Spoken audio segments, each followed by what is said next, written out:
It's Jamaica in fourth, third now, USA. The Jamaicans are in fourth. This is a surprise. The Americans are well clear with Athing Mo. The gold medal has already been won. She just needs to cross the line now to claim it.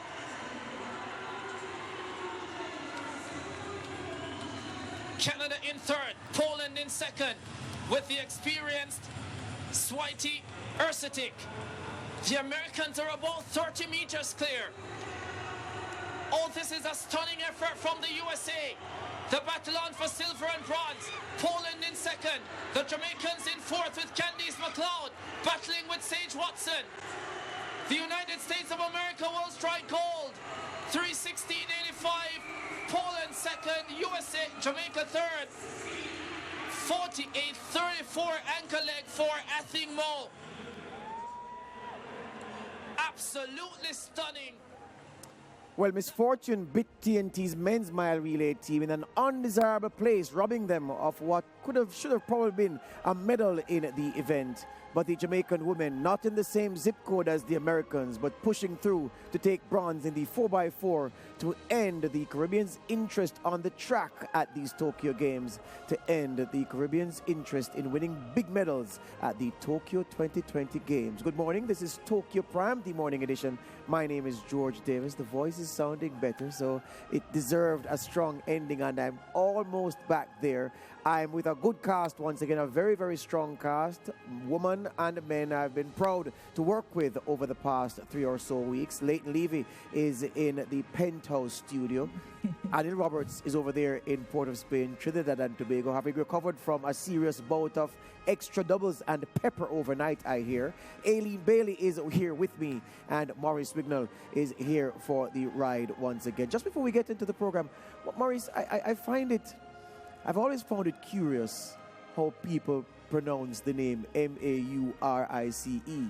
I feel angry, well, not angry, but I feel strongly when people say Maurice. And you get that a lot, I'm sure. Maurice. I do. But I do. It's Maurice, isn't it? Well, let me tell you, Yes. it's French. Yes. According to my parents, and I've done some research, and they call me Maurice, but my middle name is Andre, so just eliminate that Maurice altogether, and they call me Andre. They call you Andre. You're right. All right, we're going to call him Andre as well. We're going to call him Andre as well. So we have a new host coming on the penultimate day of program. Andre Wignall is sitting right beside Aileen. So it's a good morning. Let me start. Since the women won the 4x4, Aileen, Sherika Jackson was deputized to assist the women. Of course, this was an event that 400 meters is something that where she made her name internationally at. Of course, she has changed it these days. She came in and the women got a bronze medal. The U.S. by far and away the best team in the event, but good to see Candice McLeod staying patient on the final leg and striking at the right time to secure that bronze medal. Yeah, I mean they did well with what they had, and I'm proud of Sherika for stepping up to the plate, seeing that her schedule was so hectic throughout the Olympics. But they did well. Hats off to Candice, man, for coming through with the. Did you see that reaction to collecting that medal?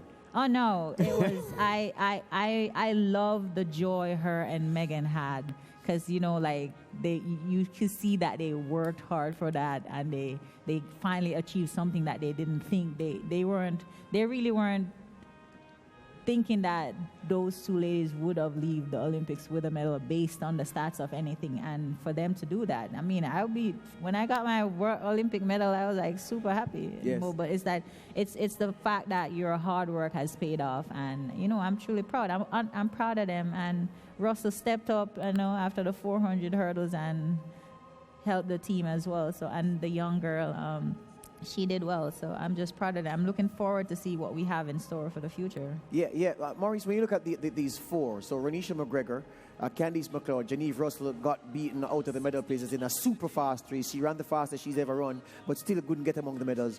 Great to see these women put in more work and now get some reward. Let me tell you, of that quartet, Candice McLeod is the least experienced one. This is her first everything.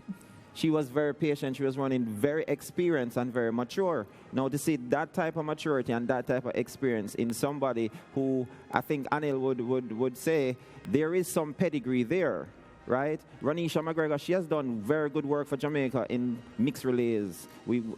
She went to world relays and did excellent. Beat men on her leg. So she has a little bit of experience in 4x4s. What can you say about Shericka Jackson? Shericka Jackson put down the 400 for a little bit, focus on the short sprints, and then now she's back because the team needed her. Excellent effort. This is great teamwork, and this is great unity. And then, of course, you can't count out Genevieve Russell. Genevieve Russell had the most difficult job because 400 hurdles, as I said before in previous thing, 400 hurdles and 400, two of the most difficult events in sprints, in track and field. And she did that type of double when the team needed her. And it's just an excellent effort by these ladies. Yeah, Leighton Levy, prior to the games when you were doing your forecasts and your numerous interviews talking about the likely medalists, individual and collective for Jamaica and the other major teams, I'm suggesting to you that even if you did have Jamaica down for a medal in the women's 4x4, there's no way even you would have come up with a quartet that eventually gave them that bronze. Yeah, yes, John, because the thing is, the stronger team would have been with Stephanie McPherson. Unfortunately, that wasn't the case. And when you consider how tired the legs would have been for these young ladies, you know, Candice McLeod and, of course, Ronisha McGregor, the new faces of Jamaica 400 meters, you would have worried about their capability of carrying on after tough competition individually to then land Jamaica a medal in the 4x4 relay, especially against a talented field with the Polish girls and, of course, the USA. So, you know, this is actually a very commendable effort. And when you consider that, as you heard prior, you know, Candice McLeod had like 6 or 7 personal bests this season. Her legs must be virtually dead right now. For her to come through and run that anchor leg the way she did, you know, it goes beyond imagination of what the kind of pain she would have endured to be able to make that happen. Ronisha McGregor, obviously, as well, great progress stepping forward this season. It augurs well for Jamaica's future, and of course, we're beginning to see the signs of it in this 4x4 relay this morning. Anil Roberts, the USA were a blur in the distance. I want you to comment on the anchor leg by Candice McGregor, because here's where in-race intelligence comes in. She could have just blown past the Canadian the moment she got the baton and tried to force herself more prominently in the race. But I'm suggesting that while running there, she calculated what was happening. The USA gone. Poland traveling strongly in second, some ways ahead. She bided her time, she bounced easy, and she pounced to ensure she pinched a bronze rather than reach further and topple off the medal podium entirely. George, let me first of all apologize because I'm going to break discipline. Lance Whitaker, Obadele Thompson, Daniel Dowie, Ricardo Chambers. What all you talking about? Don't tell me about 29 years, no medal for Trinidad and Tobago. Kwesi Brown and Nicholas Paul still cycling in the Karen. All you don't do me that yet. We still have our chance. I think Nicholas Paul going to win gold in that Karen in the cycling. How all you could tell me about 1992, Ian Morris, Trinidad and Tobago, no medal. All you wait, Trinidad and Tobago, we don't give up. We are still fighting till the bitter end. We not give up. We're coming home with a medal. We had 2 cyclists on the track in the Karen. So all you tell me about, we ain't getting no medal. All right. Wait, Trinidad give up, and as the coach who brought home the only medal for Trinidad and Tobago in 2004 with a bronze, I don't give up. So I break in discipline to tell all you that Nicholas Paul was robbed in the match sprint, but he will make up for it because God don't sleep. The man is the fastest, he is the baddest, and he coming to go around behind our motorbike and take gold. All you watch that. Don't tell me that we are no gold medal. We are no medal yet. All you wait, we still in with a chance. Once you have a ticket, you have a chance. All you watch the cycling and Urban Lance and all your SportsMax, IMC. All you apologize, don't get it, don't we don't play thing. We don't prepare till the end. Anil, hold on, Anil. Hold on. By 400 relay, Jamaica, while I congratulate them, I'm not sure. Shericka Jackson, as Maurice or Andre would tell you, that 400 flat is a very painful race. I think when you look at Shericka Jackson run, she's been sprinting 100 and 200, but she has latent memories of the pain of that 400. And she went out quite tentatively, afraid to take it hard, to put herself through that pain. That shows that Maurice knows what he's talking about. People who run 400 meters and 400-meter hurdles have to be a little bit crazy. They have to love pain. They have to teach themselves that pain is nice, that pain is sweet, that pain and running to near death to blank out is nice. That's what Bahamas does. That's what Gardner does. That's what Shawnee Miller-Weibo does. But if you look at Shericka went, wait, this thing is a bit too painful. So great gold medal. The woman, Jamaica, bronze medal, getting up on the podium. Well done. But the Americans, they really know how to put it together for a relay. Allyson Felix running the second leg. The Americans blowing out the world. They showed their class in that relay, their team spirit, their unity, their camaraderie. But the Caribbean getting up there. I would have loved Bahamas to have a full 4x4 relay to really get up there, but we need to get depth. You see, that's why you need the population. Bahamas, as Pauline Davis said, is per capita the best team in the Olympics because of their small population, and no one has answered me yet. How come Great Britain is Great Britain? Scotland, England, Wales, and Northern Ireland getting to come together to make relays, while Jamaica must put their own team, Grenada must put their own team, Trinidad and Tobago must put their own team, and Bahamas must put their own team. It is patently unfair, George Davis. Well, you've revisited the political point. You would know that within the union in Great Britain, there is much angst right now because Nicola Sturgeon, the First Minister of Scotland, is hell-bent on taking Scotland out of that union you speak of. So perhaps the next Olympic cycle, Scotland will compete as an independent nation. The Welsh First Minister isn't so minded, but if the second referendum in Scotland is successful and they push independence successfully, he will follow suit, and then you're just left with England standing. So the collective you speak of now is a collective in the now, but it could be split asunder in time to come. I was trying to break through to you when you were making your entreaty, that submission about your cyclists,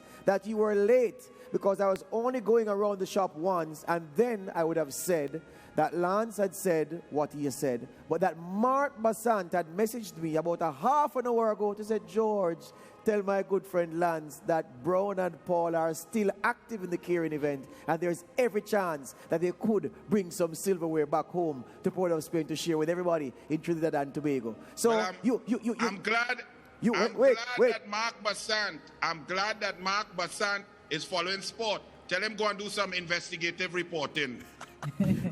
I'm sure he's watching you, but I'm just saying you're a naughty lad because you broke protocol and you jumped and said what I was going to say, but you're my friend and I've forgiven you already. I don't play with me Trinidad and Tobago. Lance Whitaker don't make no mistake, so don't make no mistake with me red, white and black. Not a you problem. Understand? Not a problem, my friend. Not a problem. Not a problem. Let's talk now, gentlemen, about the men's 4x4, because guess what? I'm starting with you, Anil. We were here sitting. Trinidad and Tobago on that first leg traveled really well. Jareem Richards traveled really well. And then the injury bit you, Anil, in a place that you don't want injury to bite you. And that, I think, was the reason you are not celebrating at least a bronze medal in this men's 4x4. Talk to me about it. Well, let me talk to you from the beginning. First and foremost, let me commend all of my Trinidad and Tobago athletes across the board. Swimming, boxing, rowing, judo, track and field, cycling. They did and they put all their best forward. The athletes put their heart and soul, they gave it their all. We as administrators, coaches, governments, policymakers, we have to give them the support that is necessary for them to succeed at this level. We have not done that. Our athletes are deserving of all the praise and pride and support and love from the country of Trinidad and Tobago. This 4x400 is the glaring example of lack of preparation by administrators, team selectors, and government. For example, we only had a bare 4. We had a bare 4. There was no, everybody else chooses 6 athletes for a relay so that you can interchange in case of emergency, in case of breakdown, in case of soreness. We had a bare 4, and it's really a 3.5 because Jareem Richards was focusing on medaling on the 200. To go a 400, as Andre would tell you, it's a different race. It's a painful race and requires different coaching preparation for a 400 as opposed to a 200. I told you before that we ran brilliantly in that semi-final to make the final, but I was afraid that we could not recover. The man who ran the best leg was St. Hilaire, 44.29 on the anchor leg. But clearly, it took so much out of him. He tore so many muscle fibers that he could not run another race. He started out tentatively, which meant there was actual delay onset muscle soreness in his muscles, and he was afraid to drive early because he would have pulled up. That means that he was sore and broken down from before the race. We did not have another runner to replace him there. That is management, poor team selection, and not serious. You cannot go to Olympics trying to get medals when Jamaica can put in sack out. Bahamas could put in sack out in 4x1. Great Britain, USA, and you expect our athletes to go and torture themselves, run hard, and there is no substitution. Could you imagine playing a World Cup final, a World Cup without substitutes? We have to be serious. We have to give our athletes the support, the love, and attention from beforehand so that they can perform. We performed as best as we could. God bless our athletes. But we, as the elders and the administrators, have to get serious. Wow.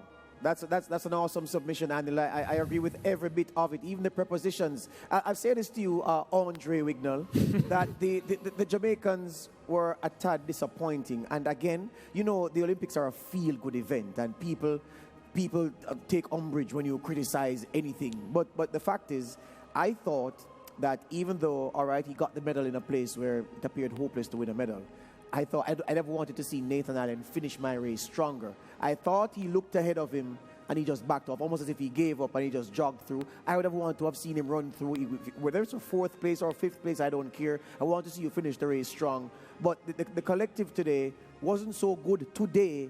Demish Gay's start wasn't what we needed, and then I was disappointed with the finish.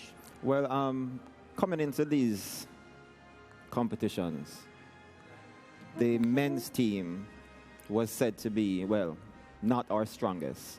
That's you know, that's an understatement, but still not, you know, not the team that we'd want out there. We realized that we were deficient in some areas because the absence of Usain for many years, there was no real succession planning. You could see in certain events, one year Jamaica has 3 persons in a final. Now we have 1 and none.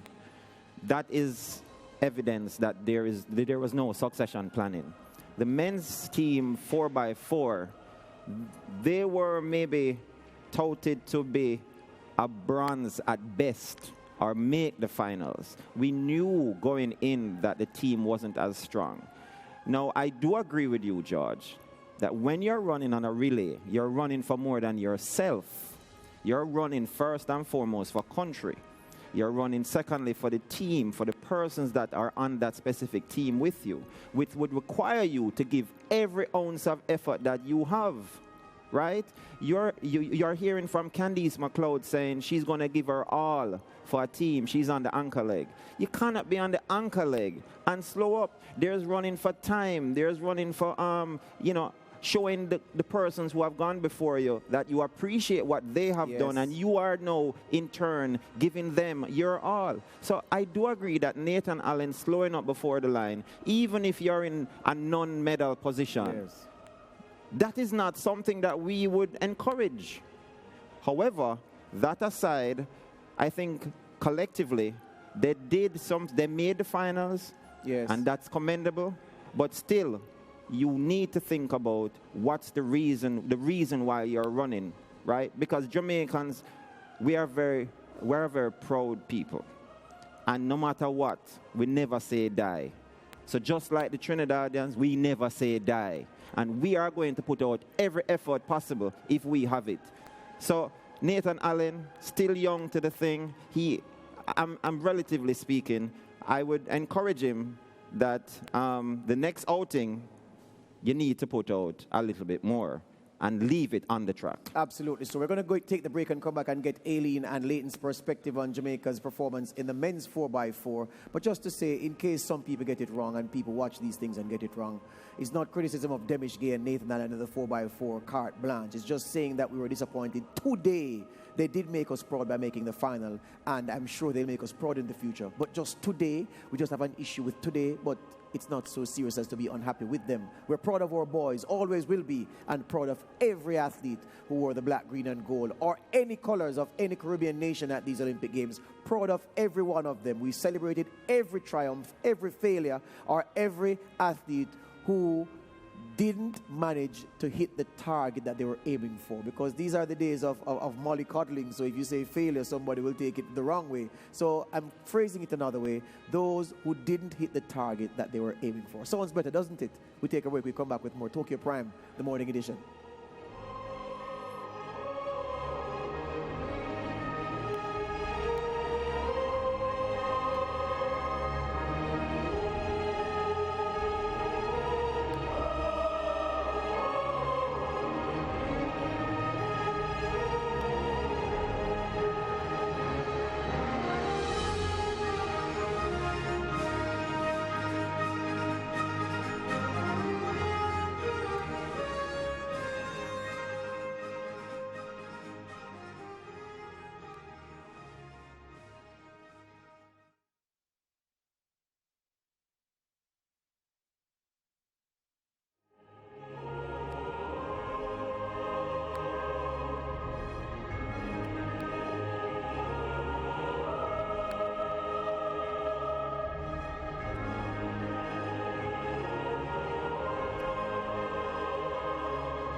Fighting bronze for Jamaica's women in the 4x4 to close out the athletics program for the Caribbean nation. The men not so men not in the same league as the medalists in their event. They finished out of the medals, and we're talking about the performance of the men. And as I say that, so I want to remind the viewers that Trinidad and Tobago's medal hopes are still alive at these Tokyo Games. The Karen sprint is on right now. They're going to bunch up behind the motorcycle, and then they're going to go hell for leather. And Paul and Brown still very much alive. And then Roberts wants me to tell you to say a prayer for Nicholas Paul, because he believes that not only will Nicholas Paul win a medal for TNT, but he will win gold.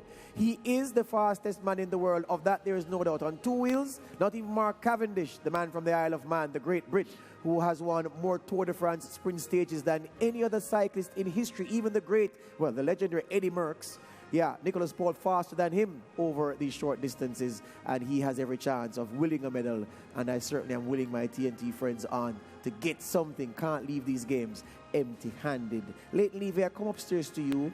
That men's 4x4, I mean, perhaps it is that we should have been satisfied the very fact that they got a lane in the final of the 4x4 at the Olympic Games, where not many people would have made that prediction.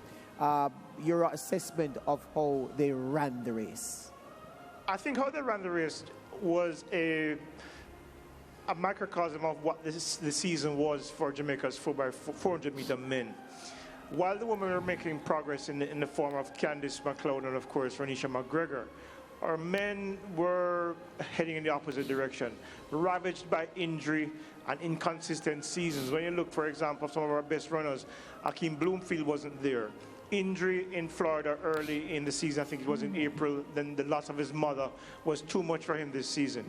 Nathan Allen spent most of the season nursing injuries, a broken arm, among other things that he recovered from, didn't race much. Similarly, Demish Gase, injury that kept him out for the bulk of the preseason and, of course, the early season. They were all short of work. And what we saw in this race, of course, Christopher Taylor was making his way back from 2 years of injury. What we saw was the culmination of the best efforts of the men who were walking wounded. So I'm not going to be too hard on them, because I think when you look at the circumstances that surrounded their seasons, you have to actually praise them for being able to get to the final and being at least competitive for the first 3 legs. But I mean, Nathan Allen, I don't think he quit mentally. I think his body just gave out after giving his best for the final leg, where he just didn't have any more to give. They have been hit hard by injuries, and hopefully this season will be a platform for them to bounce back next year for the World Championships and of course for the next Olympic Games. But I think injury played a major part in how the team performed today.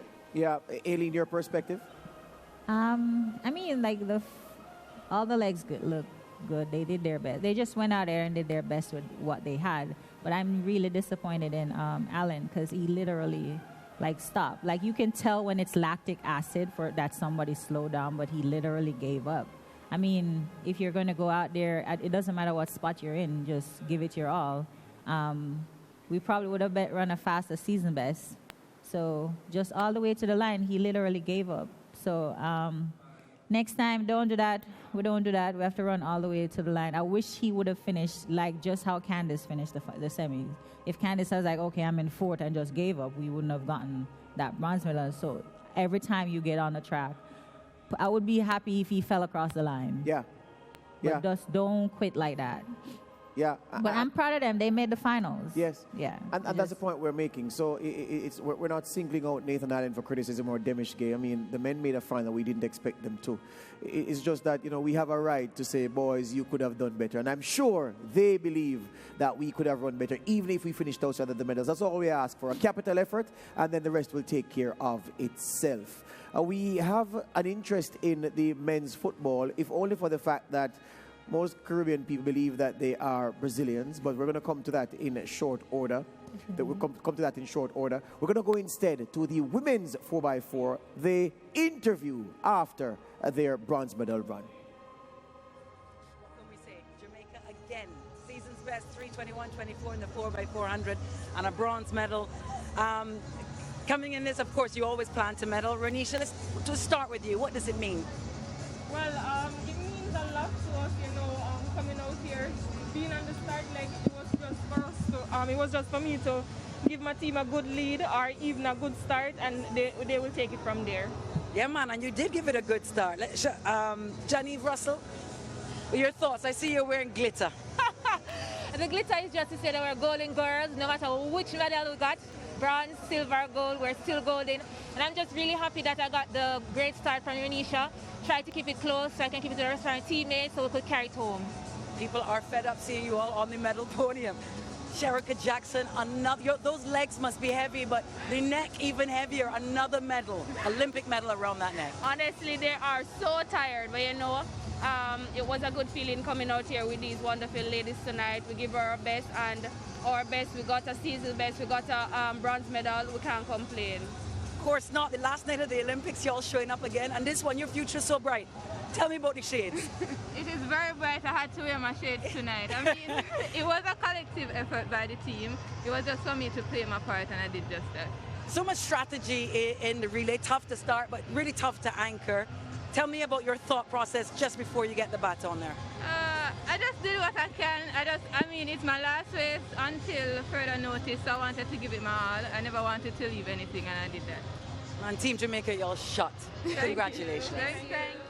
Leighton, you spoke about it, my friend. Just one more thing. This breakout season for Candice McLeod under Fitz Coleman's guidance, absolutely fantastic. Every time she runs, she goes faster and faster and faster. And as she said after the 400 meters flat final, she said, look, I did 49 before, and I said, well, maybe it was a fluke. I did 49 again. You know what? I am now a 49-point change runner in the 400 meters. That confidence is what brought her, what she took into the 4x4 final, which caused her to be calm early, then strike at the right time. Strategically brilliant, getting the medal. She has had a tremendous Olympics with her bronze medal. a tremendous season, George. Whenever I watch her run, my heart literally is full, because every single time she stepped on the track this year, she's run a personal best. And she continues to improve, not just physically, but in her maturity as well, because as you saw on that ankle leg, a very mature leg, a very mature approach to an ankle leg for somebody who could have easily been overwhelmed by the circumstances. But you see someone here who is clearly going to pick up from her best friend, Ferrika Jackson, as the next face of Jamaica's 400 meters, and she has a very bright future. Yeah, Aileen, when you can run a personal best, if you're running race after race, and every time you run competitively, you go faster and faster and faster. What does that do for an athlete's confidence, looking at the times fall race after race? It's like it's unexplainable, because it's like a next level, especially when it happens when you don't think it's going to happen. Yes. And then, okay, all right, the first one, like she said, was a fluke, and then it happened again, so you're like, whoa, okay, this feels good, and then your body remembers that,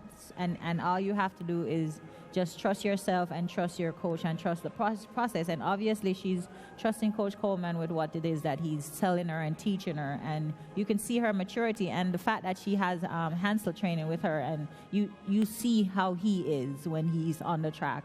So I'm looking forward to seeing what she has in store, because next year, World Championship, she looks like she's ready to get a medal for us. Yeah, Andre, the break is upon us, but I have to sneak you in here, because guess what?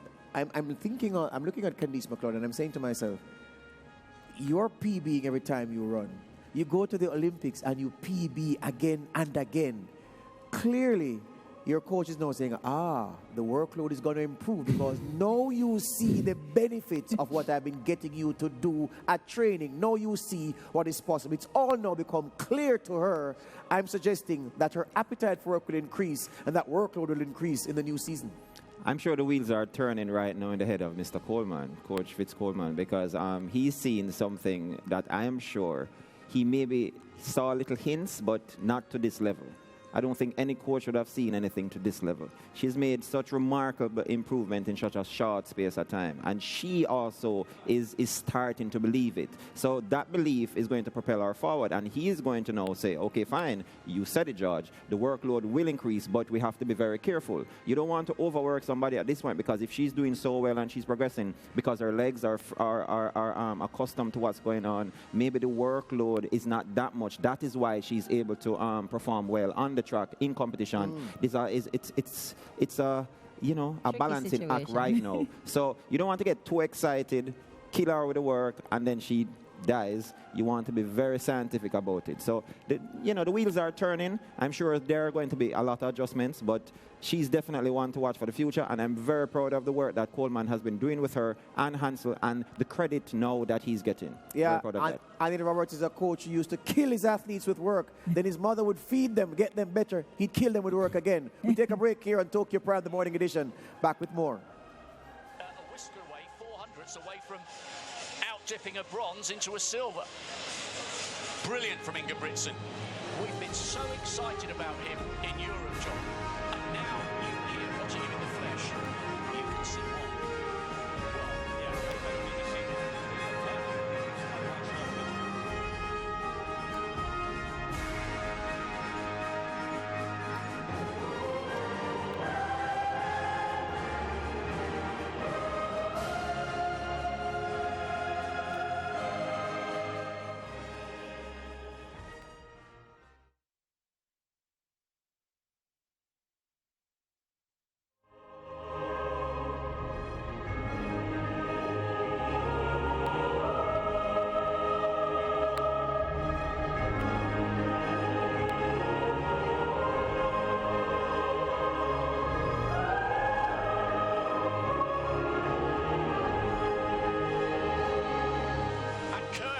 With Kipsang.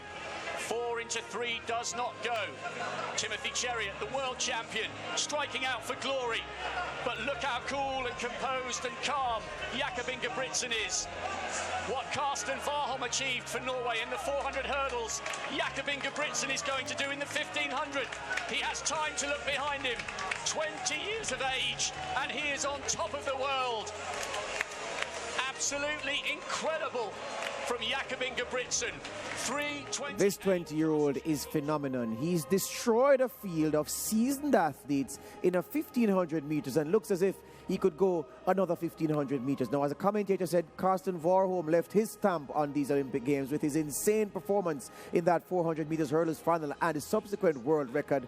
This 20-year-old lad uncorks an Olympic record, the only man changing gears down the straight when the rest of his when his rivals looked as if they were stuck in neutral. They were one-paced and he was shifting through the gears. This was phenomenal, Andre Wignall, by any stretch, by any matrix, any part of perspective. Let me tell you something, man. I'm always amazed that these guys who do events over 400, that when they are finished with the race, they are still running. They are still doing a victory lap. I mean, that just goes to show that they are superhuman people. Now, Jakob Ingebrigtsen, he's been coming on for many years. He's tried the longer events. He's been doing well there, but he just said, you know what, let's sprint this time. Now, that's a sprint for him, 1,500. Can you believe it? I'm talking about before 400 and 400 hurdles being the sprints. He's doing a 1,500, making it look very easy. And then, of course, beating seasoned veterans. That is unheard of. At 20 years old, no, man. He's going to be somebody that you're going to be tired of seeing because you're going to be seeing him a lot. Yeah, Leighton, they coming off the home turn, coming off the final turn, Leighton, it looked as if the Kenyan was walking and Ingebrigtsen passed him in a taxi. Yeah, it really looked that way, sorry. And when you look at the history of Jakob Ingebrigtsen, you're not surprised. 3,000 meter steeplechase, 1,500 European champion, 5,000 meter European champion. You know, just 2 years ago, he was a silver medalist at the World Under-20 Championships in Tampere, Finland. He has gotten better year in, year out since he started running the longer distances. And you have to wonder just how much faster can he go and which event he will eventually settle on, because he can do everything. You know, as you mentioned, he just breezed past his field, perfectly timed run to run away with and become an Olympic champion. Absolutely fantastic performance from the 20-year-old. We have a tendency in the Caribbean to say, oh, he's only 20, or he's only 18, or he's only 19. This kid has been doing it since he was 16 years old or younger. He's a phenomenon. Yep. Absolutely special performance by Ingebrigtsen to put Norway on the podium, the highest point, with another smashing performance. So speaking about smashing performances, Brazil were in action in the final of the men's football competition. Remember that the Canadian women, they beat the USA en route to lifting the title. The Brazilian men faced Spain in the final. This is what happened. He'll have been drawn in, and Claudinho's delivery. Difficult chance for Alves, did well to keep it in. Cunha, 1-0. Brazil have the breakthrough before half-time. Brian Hill over on this right-hand side now to Soler. It's a good delivery. What an equaliser that is from Oyarzabal. Cool as you like with the finish, cool as you like with the celebration. Brazil will counter. Malcolm up against Vallejo, and there's only one player winning that for pace. Malcolm for Brazil. That's why he was brought on. And for once, Unai Simon can't keep it out. 15 seconds to play. Spain, perhaps with one last chance. Torres, Brian Hill. Up and away by Menino. Douglas Luiz, and they've done it! Back-to-back gold medals at the Olympic Games for Brazil. 19 years ago, it was World Cup glory at this stadium.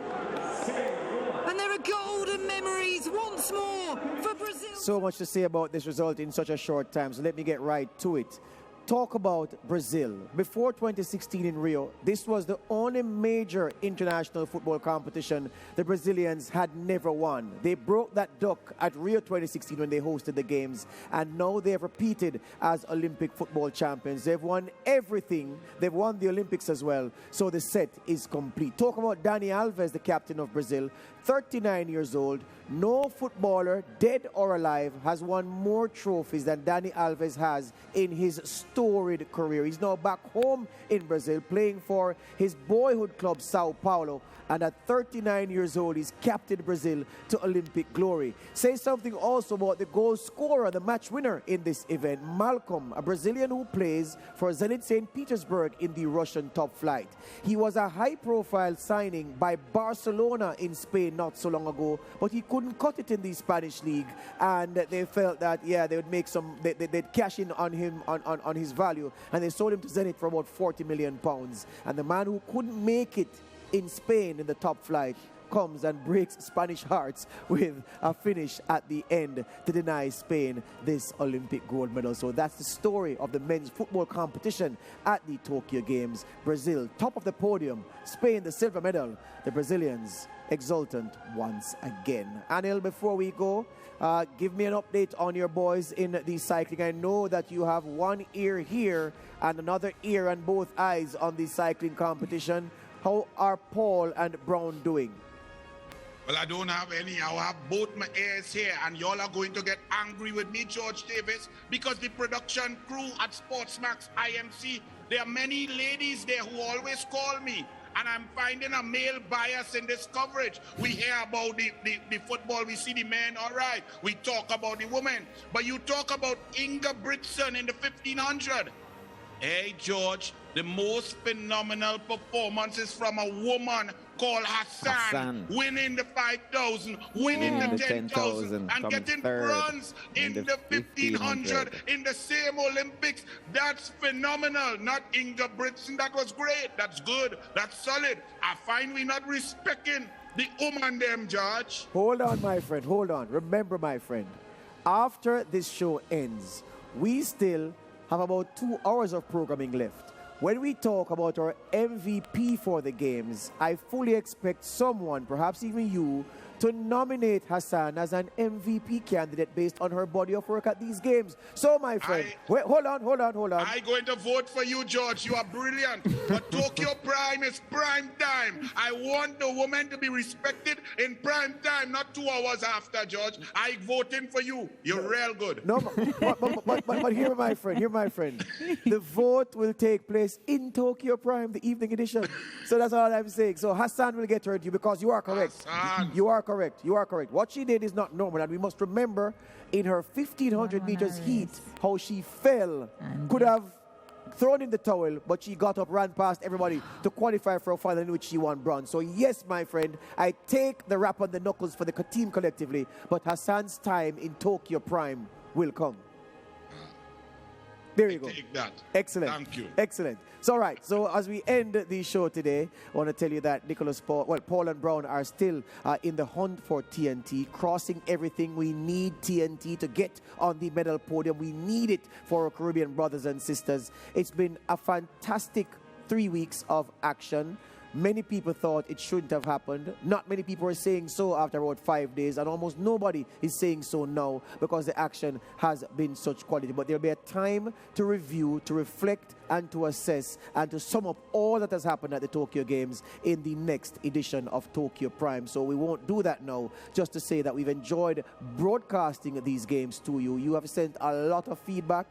All of it has been positive. I've been in media a long time. You don't often get blanket positive feedback about your work, but that's what we've been getting for these games. It's all because of all the people you've been seeing on set, behind the camera, from Aileen right down to the man who we now know as Andre Wignall. He's not a new guy. He's the same old guy, yeah? And Anil Roberts over there in TNT and the rest who will get their name mentions. But for now, it's goodbye from us here, Tokyo Prime, the morning edition. The evening edition is still scheduled for today. We'll be on your screens, and we'll be talking about the best performers at Tokyo 2020 at that time.